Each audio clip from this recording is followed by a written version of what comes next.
David and Bathsheba, a king's fallen redemption. One evening, King David saw a beautiful woman, Bathsheba, bathing. Though she was the wife of Uriah, a loyal soldier, David was consumed by desire and summoned her to the palace. David slept with her, and she eventually fell pregnant. When Bathsheba became pregnant, David panicked. He tried to cover his sin by calling Uriah home from war, so he would make love to his wife. This way, Uriah would believe the child was his. But Uriah, a loyal warrior, refused to rest while his fellow soldiers fought without him by their side.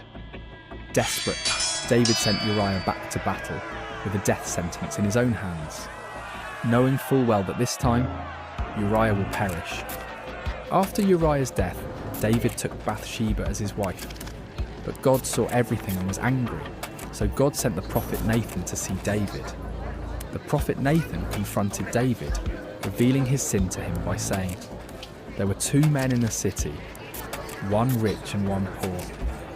The rich man has many sheep and cattle, while the poor man had only one little lamb he loved like his daughter.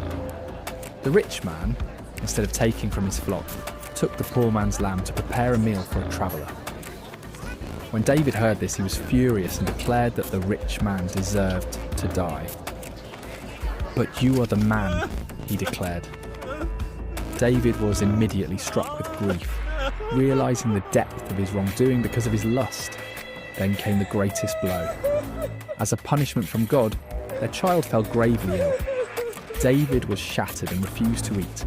He lay on the ground for days, pleading with God to spare his son.